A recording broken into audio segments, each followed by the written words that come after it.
Well, let's call it what it is. Antonio Brown is an absolute embarrassment right now. Let's just call it what it is. You don't have to say it. I'll go there.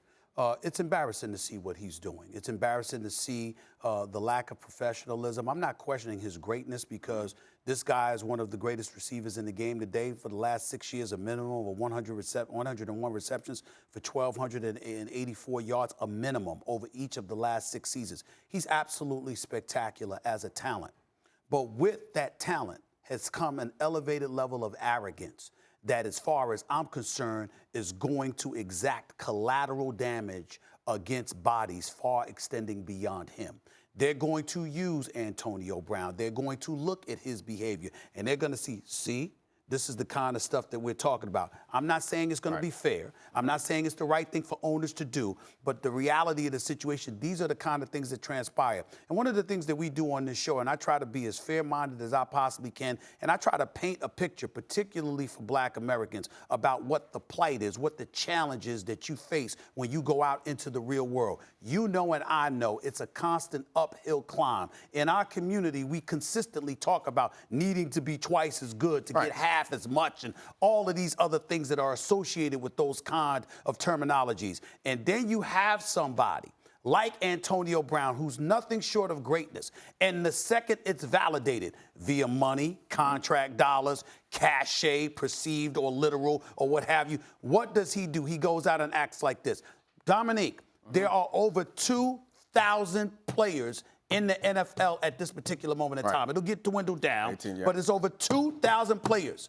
He is the only player in the entire NFL carrying on like this. That's fair. And when you look at it from that perspective, the fact that he would do that with a new team, with a new coach, with a new GM and Mike Mayock. And a new contract. A new contract, $30 million additional guaranteed dollars after the residue of Pittsburgh was left behind, where you supposedly quit on the team. He says otherwise, because I spoke to him. But they say he quit on the team the last game of the season. This is how you start off your career in the Raiders. It's inexcusable. It really is. It's so easy for all of us to pile on the players, which is why I find myself often trying to find a way to defend the players. Antonio Brown is making it really hard for me at this point to find a way to defend him. But the only thing that I can potentially say to defend him is all this arrogance that we're talking about, it's not new. You could argue that's the reason why he made it. He went to a small school and he was drafted very late, and he became,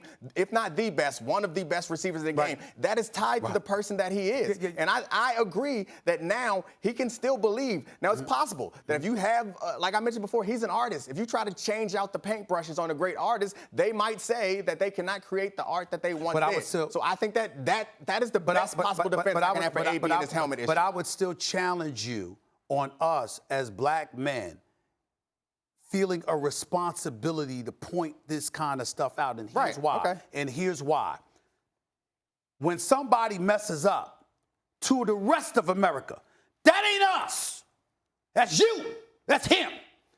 Everybody don't act like that. Most folks don't act like that. And so what happens is that when you're in that kind of position, what they do is the powers that be utilize that behavior to stigmatize others who would never conduct themselves that way, no matter how cocky, arrogant, confident, or whatever they are. That is the point, and that's the important point that needs to be made. You cannot do this kind of stuff. I think Antonio Brown is a point where he does not represent all Black people. I understand that. I know that. I'm not saying that. I know, but I mean, you're arguing that his behavior is going to have a negative effect on other Black players who are trying to do on the come up, trying to get that contract. Yes. I think the onus should not be necessarily on us correcting Antonio Brown's behavior, but correcting the way that people perceive other Black people, and the idea that you can look at one and look at the behavior of one Black person and somehow deduce that they are a monolith and this represents everybody else. So we shouldn't be attacking. We should attack Antonio Brown as an individual for the way he's behaving, but we should not attack Antonio Brown for the way that his behavior reflects upon all of us. We should attack the people who extrapolate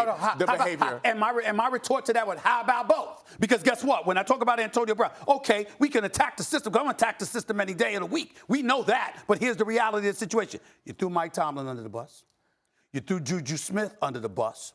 Ryan Clark Your former teammate, our colleague here at ESPN, highly professional, highly intelligent. You called him a sellout. Yeah. You threw him under the bus, okay? You go to Oakland. I mean, you got bodies lying in wait with this dude because of the decisions that he's made, his willingness to throw people under the bus, and then he'll look for support from people like you, me, or anybody else where you do stuff that is absolutely, positively indefensible. So all I'm saying is, Antonio Brown, your behavior at this point in time is indefensible. It's embarrassing, and it needs to stop, period.